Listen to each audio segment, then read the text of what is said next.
नमो नारायण साथियों, इस ब्रह्मांड के ऊर्जा के स्रोत सूर्य जब गति करते हुए कुंभ राशि में प्रवेश करता है तो इसका असर सिर्फ पंचांग में ही नहीं अपितु आपके जीवन, सोचने के तरीके और यहाँ तक कि आपके शारीरिक ऊर्जा पर भी दिखता है। वैज्ञानिक दृष्टिकोण से देखें तो सूर्य की स्थिति से हमारे हार्मोन, ऊर्जा का स्तर और मानसिक स्थिति पर गहरा प्रभाव पड़ता है। साथियों, सूर्य 12 फरवरी को रात्रि 10:03 पर कुंभ राशि और धनिष्ठा नक्षत्र में प्रवेश करेंगे और धनिष्ठा नक्षत्र का तीसरा चरण रहेगा, जहां ये 14 मार्च तक कुंभ राशि में विराजमान रहेंगे। ज्योतिषीय दृष्टिकोण से यह गोचर आपकी कुंडली के कई महत्वपूर्ण ग्रहों को एक्टिवेट करेगा, जिससे भाग्य की दिशा बदल सकती है।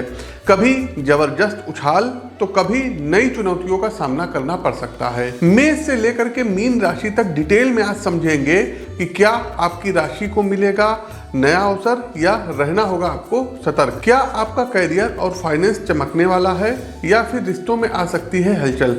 ये गोचर सिर्फ एक खगोलीय घटना नहीं बल्कि आपकी जिंदगी में एक नए अध्याय की शुरुआत है। तो आइए गहराई से समझते हैं कि सूर्य देव का कुंभ राशि में गोचर आपकी राशि में क्या परिवर्तन लेकर के आया है और अंत में जानेंगे आवश्यक उपाय। आगे बढ़ने से पहले साथियों, आप लोगों को अवगत करा दें कि 17 फरवरी से 19 फरवरी तक आप हमसे जयपुर में मिल सकते हैं और 20 से लेकर के 24 मार्च तक आप हमसे भुवनेश्वर में मिल सकते हैं। से सभी दिन हमारा यही लखनऊ में रहना होगा। आप लोग लखनऊ में आकर के हमसे मुलाकात कर सकते हैं। आगे बढ़ते हैं, सूर्य के कुंभ राशि के गोचर का मेष राशि पर क्या प्रभाव पड़ेगा, इस पर एक दृष्टि डाल लेते हैं। तो मेष राशि के प्रिय मित्रों, सूर्य देव का ये गोचर जो है ये आपके एकादश भाव में हो रहा है, धन भाव में हो रहा है। तो गोचर कालखंड की इस अवधि में मेष राशि के जातकों आपके पेशेवर जीवन में आपका टैलेंट अब निखर के सामने आएगा।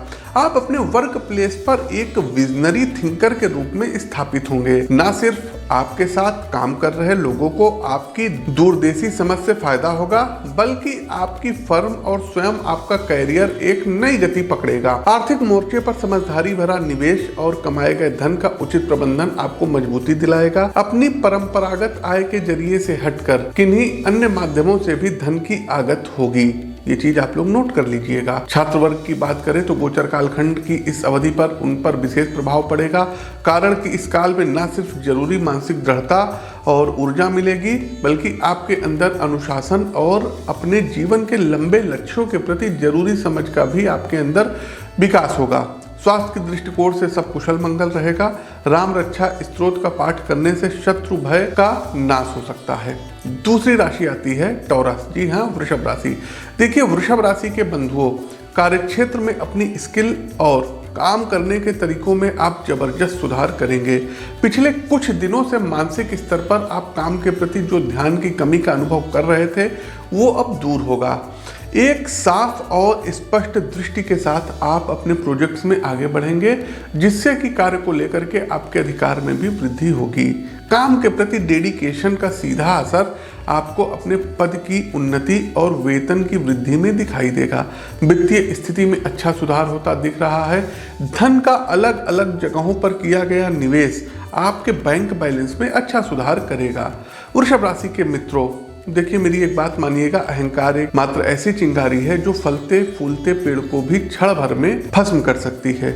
इसलिए गोचर कालखंड की इस अवधि में आपके अपने ईगो, आपको अपने अहंकार है उसको त्यागना पड़ेगा और कार्यक्षेत्र में अपने अधीनस्थों के साथ मधुर संबंध बना करके चलने की सितारे सलाह दे रहे हैं। क्योंकि यदि आपको जो है अहंकार हो गया तो फिर जो है क्रोध आएगा और किसी के ऊपर शंका होगी, किसी का नुकसान आप करेंगे और ये पारिवारिक स्थिति भी, इसमें आप संकट का सामना कर सकते हैं। स्वास्थ्य के दृष्टिकोण से आपको डॉक्टर से मिलते रहना है। ब्लड प्रेशर से संबंधित और डायबिटीज से रिलेटेड उचित सलाह आपको जो है अनावश्यक की समस्याओं से बचाएगी। आदित्य हृदय स्तोत्र, जी हाँ, सूर्यदेव को प्रतिदिन अर्घ्य दीजिए। आदित्य हृदय स्तोत्र का रोज सुबह उठ करके पाठ करें और सूर्यदेव की भक्ति और शक्ति ये दोनों आपको प्रदान कराएगी। तीसरी राशि, जी हाँ, जैमिनी, मिथुन राशि। मिथुन राशि के प्रिय मित्रों, देखिए, कई बार ऐसा होता है कि हमें लगता है भाग्य हमारा साथ नहीं दे रहा है, किंतु ऐसा होता नहीं है। भगवान बस हमसे कुछ अधिक मेहनत और श्रम कराते हैं। जिससे स्वयं हमारी क्षमता और गुणों का विकास होता है।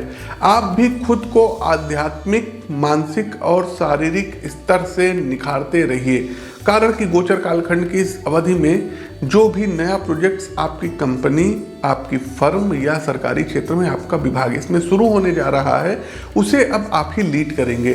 और यकीन मानिए साथियों, आपने अब तक एक जो दृढ़ता अपने काम के प्रति दिखाई है, उसका आपको लाभ मिलने जा रहा है। बीते दिनों जिस भी फाइनेंशियल स्कीम में आपने निवेश किया था, उसका अच्छा रिटर्न आपको इस अवधि में मिलेगा। तुलसीदास जी ने एक अत्यंत उत्तम बात कही है कि बिनु हरि कृपा मिले नहीं संता। आपको इस समय किसी ऐसे शिक्षक, सलाहकार या मार्गदर्शक का साथ मिलेगा जिसके सानिध्य में आप अपने जीवन में एक नई ऊंचाई का अनुभव करेंगे। इसके साथ एक सलाह यह है कि पिता तुल्य किसी भी व्यक्ति से शाब्दिक वाद विवाद से बचिएगा, अन्यथा आपका अपना फोकस बिगड़ेगा। लंबी दूरी की यात्राओं का योग गोचर कालखंड की इस अवधि में बना हुआ है। भगवान शिव का अभिषेक आपको सूर्य एवं शनि दोनों की कृपा प्रदान कराएगा, क्योंकि सूर्य देव जो है ना, ये शनि देव के पिता हैं। तो राजा जो हैं ये अब अपने पुत्र के घर में जो है जा रहे हैं। इसीलिए हमने कहा कि भगवान रुद्र अर्थात भगवान शिव का अभिषेक आपको सूर्य एवं शनि दोनों की कृपा प्रदान कराएगा। आगे बढ़ते हैं कर्क राशि। देखिए, कर्क राशि के जातकों, गोचर कालखंड की इस अवधि में अब आपको बेहद सतर्कता से आचरण करने की सलाह दे रहे हैं, कारण कि अष्टम भाव में गोचर हो रहा है। तो सबसे पहले यदि आप व्यवसाय करते हैं तो बेहद सावधानी से कागजी कामों को आगे बढ़ाएं, क्योंकि कुछ परिस्थिति ऐसी बन रही है जिसमें आपको अपने निवेश, संपत्ति से संबंधित या किसी आर्थिक स्कीम से जुड़े दस्तावेजों में नुकसान हो सकता है। अतः चीज़ों को बार बार चेक करते रहना आपको हानि से बचा सकता है। पेशेवर जीवन में फोकस रखिएगा, अपना सारा ध्यान अपने काम की ओर रखें, क्योंकि यदि आपने अपने काम के इतर अनावश्यक चीज़ों में ध्यान लगाया तो उतार चढ़ाव का आपको सामना करना पड़ सकता है। देखिए, यात्राओं से बचना होगा, बहुत ज़्यादा जरूरी ना हो तो घर पर रहें, वर्क फ्रॉम होम करें, क्योंकि ट्रेवल के दौरान चोट चपेट लग सकती है, ट्रेन आपकी छूट सकती है, फ्लाइट छूट सकती है, कार से एक्सीडेंट हो सकता है, बाइक से एक्सीडेंट हो सकता है, साइकिल से एक्सीडेंट हो सकता है, फुटपाथ पे चल रहे कोई आपको जो है चोटिल कर सकता है। तो अतः सुरक्षा से समझौता बिल्कुल मत करिएगा। करना क्या रहेगा, तो हनुमान जी की शरण में जाइए। प्रतिदिन 3 पाठ हनुमान चालीसा का पाठ करिए और प्रतिदिन हनुमान जी के दर्शन करिए और दंडवत प्रणाम हनुमान जी को करिए। हनुमान जी के मंदिर में जब जाइए तो लेट करके दंडवत प्रणाम आपको करना चाहिए। माता, पिता, गुरु और भगवान के सामने दंडवत प्रणाम करना चाहिए, ऐसा शास्त्रों में लिखा है। आगे बढ़ते हैं, 5वीं राशि आती है सिंह राशि। सिंह राशि के प्रिय मित्रों, सूर्य देव और शनि की ये युति आपके लिए कहीं ना कहीं मैरिज लाइफ में समस्याएं खड़ी करा सकती है। देखिए, 2-3 परिस्थितियों का आपको यहाँ सामना करना पड़ेगा। सबसे पहले, यदि आप व्यवसाय में हैं, किसी प्रोडक्ट का निर्माण करते हैं या रिटेल बिजनेस में हैं, तो ऐसा हो सकता है कि आपकी सेवा अथवा आपके सामान से आपका ग्राहक संतुष्ट ना हो, जिससे कि मार्केट में आपको नेगेटिव ओपिनियन का सामना करना पड़ सकता है। दूसरी चीज, आपका जो साझेदार आपके साथ बिजनेस लाइन में है, उससे समझौते को लेकर के कानूनी परिस्थिति बनती दिख रही है, ये तय है। और ये भी तय है कि ये मामला कोर्ट कचहरी तक जा सकता है। अतः सुलह और समय पर समझौता न सिर्फ आपको मानसिक बल्कि आर्थिक समस्याओं से बचाएगा। देखिए साथियों, सीमा से अधिक विश्वास अत्यंत घातक होता है, इसलिए पहले अपने मित्रों की विश्वसनीयता की कसौटी को परख लें, क्योंकि किसी बड़े धोखे का सामना करना पड़ सकता है, जिससे आपकी सामाजिक प्रतिष्ठा पर भी प्रश्न चिन्ह लग सकता है। भोजन संबंधी आदतों को जो है ध्यान में रखिए, अन्यथा किसी बड़ी समस्याओं से दो चार हो सकते हैं। रविवार को गेहूं और गुड़ का दान किसी जरूरतमंद को करें, न सिर्फ आपका पुण्य प्रभाव बढ़ेगा बल्कि भगवान भास्कर की कृपा भी प्राप्त होगी। और संडे के दिन नमक का सेवन न करें, व आदित्य हृदय स्तोत्र का पाठ जरूर करें। पत्नी से किसी बात पर आपको झगड़ा नहीं करना है। आगे बढ़ते हैं कन्या राशि। कन्या राशि के मित्रों, कार्य क्षेत्र में आप काफ़ी कुछ मैनेज करने जा रहे हैं। सबसे पहले आपके लक्ष्यों को लेकर के यदि बताएं तो आपको एक सीधी और स्पष्ट दृष्टि गोचर कालखंड की इस अवधि में प्राप्त होगी और आप उसके लिए वेल मेंटेन प्लान तैयार करेंगे और पूरी क्षमता से अपने काम में लगेंगे। ना सिर्फ आपके उच्चाधिकारी बल्कि आपके सहयोगी इस पूरे टास्क में आपका साथ देंगे। आपकी फर्म लंबे समय से जिस लॉन्ग टर्म गोल में लगी है, आप उसका प्रमुख हिस्सा बनेंगे। इसके अलावा लीगली आप यदि किसी केस में इन्वॉल्व थे तो निश्चित रूप से विजयी होंगे, ये तय है। स्टूडेंट चर्चा का सबसे जरूरी बिंदु, आप जिस भी सेक्टर में हैं और लंबे समय से दाखिले के लिए प्रयास कर रहे थे तो इस अवधि में स्थितियां अनुकूल रहेंगी और आपकी विशेष फुलफिल होंगी। आर्थिक लिहाज से बचत खर्चे से ज़्यादा रहेगी, अतः निवेश के लिए एक अच्छी रकम आपके हाथ में होगी, जिससे साल के आगामी महीनों में आपकी आर्थिक स्थिति में मजबूती आएगी। स्वास्थ्य के लिहाज से किसी बड़ी बीमारी के संकेत नहीं है। प्रतिदिन सूर्य गायत्री मंत्र का जप स्वभाव में विश्वास पैदा कराएगा और मानसिक उलझनों से दूर रखेगा। 7वीं राशि आती है लिब्रा, जी हाँ, तुला राशि। तुला राशि के प्रिय मित्रों, स्थिति के अनुसार सही स्ट्रेटजी और उसका समय पर इम्प्लीमेंटेशन आपको करियर में ग्रोथ देगा। आप देखेंगे कि आपका काम आपसे जो व्यवहार कुशलता चाहता है उसका आपके अंदर काफ़ी तेजी से उद्भव होगा, विकास होगा। आपकी कंपनी या सरकारी विभाग के केंद्रीय नेतृत्व की ओर से आपको एक साथ कई कार्य सौंपे जा सकते हैं, इसलिए आपको मानसिक रूप से अपनी क्षमता बढ़ानी होगी और मल्टीटास्किंग के लिए एक अच्छी टीम तैयार करना होगा, जिससे आप अपनी जिम्मेदारी का अच्छे से अच्छा निर्वहन कर सके। देखिए साथियों, कामकाज की जिम्मेदारियां गोचर कालखंड की इस अवधि के दौरान बढ़ेगी, इसमें कोई शंका नहीं है।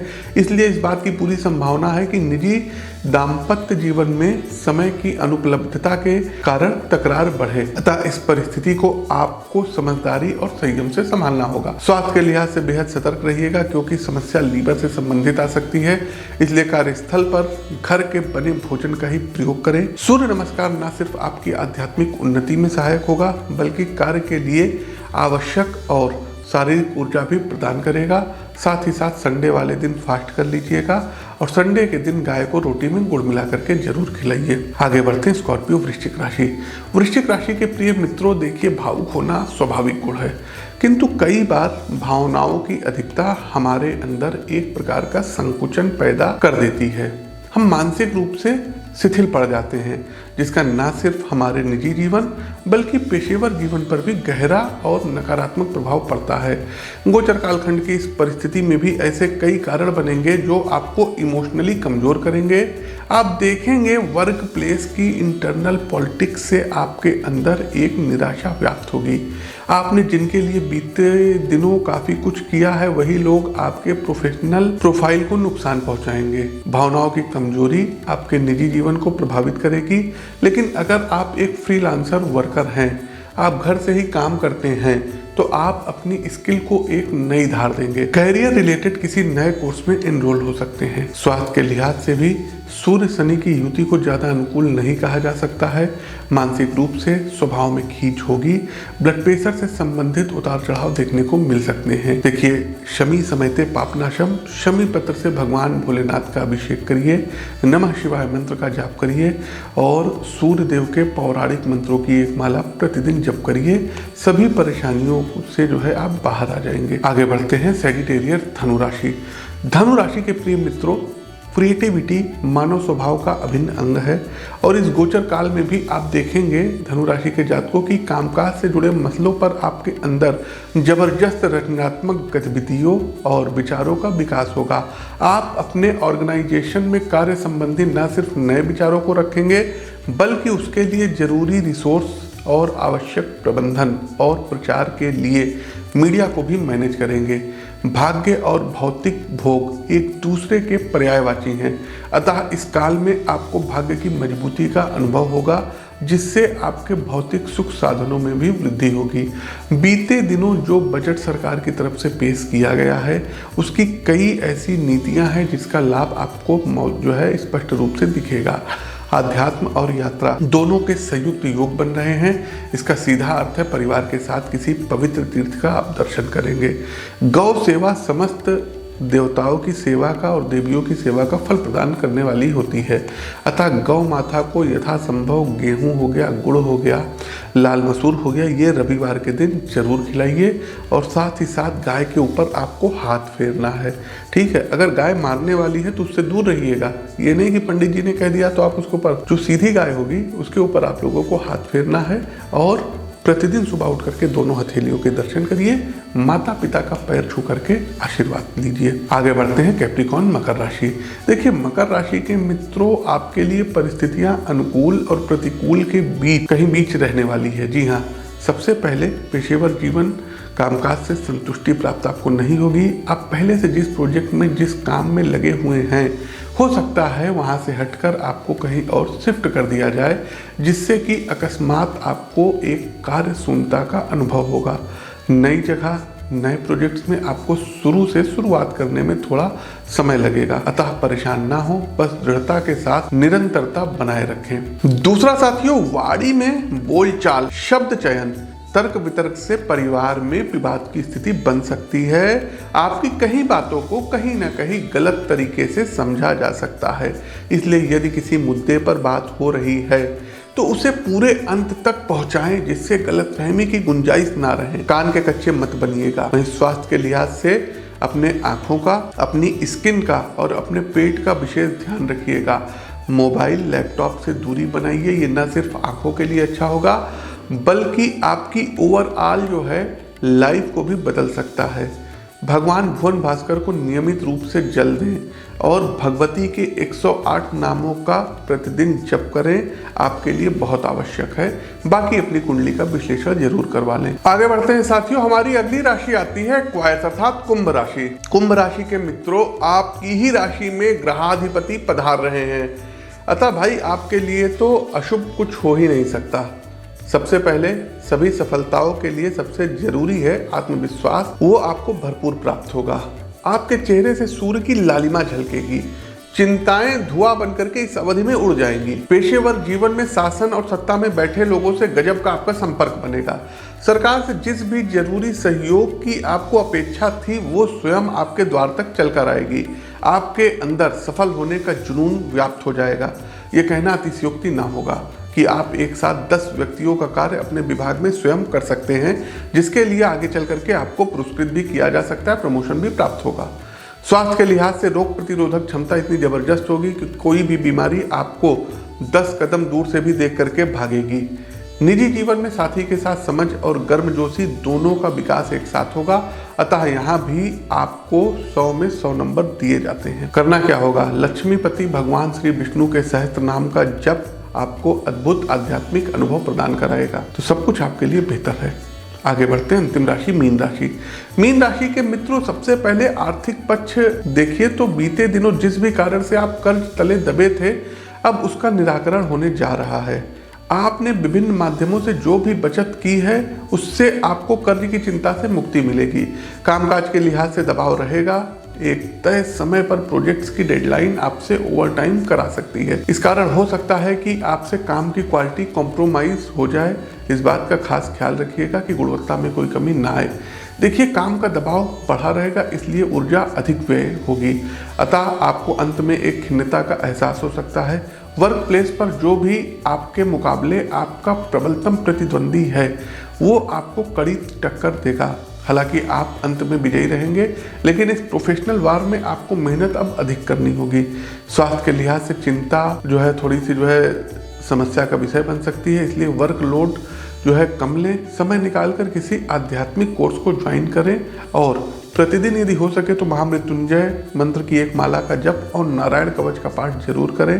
प्रत्येक रविवार के दिन सूर्यदेव को अर्घ्य दीजिए, सुबह जल्दी उठ करके, और 3 बार आदित्य हृदय स्तोत्र का पाठ करिए। अपनी कुंडली का विश्लेषण अवश्य करवाइए। तो साथियों, ये तो था सूर्यदेव के कुंभ राशि में गोचर का सभी 12 राशियों पर प्रभाव और उपाय। आपको कैसा लगा कमेंट बॉक्स के माध्यम से हमें अवगत अवश्य कराइए। वीडियो पसंद आया है तो लोगों के साथ शेयर कीजिए। नए हैं तो चैनल को सब्सक्राइब करिए। फेसबुक पर देख रहे हैं तो इसको शेयर कीजिए, फॉलो कीजिए। अपनी वाणी को विराम देते हुए ज्योतिष के इस मंच से मैं पंडित आशीष वत्स आप सभी प्रबुद्ध साथियों से विदा लेता हूँ। तब तक के लिए नमस्कार। जय श्री राम।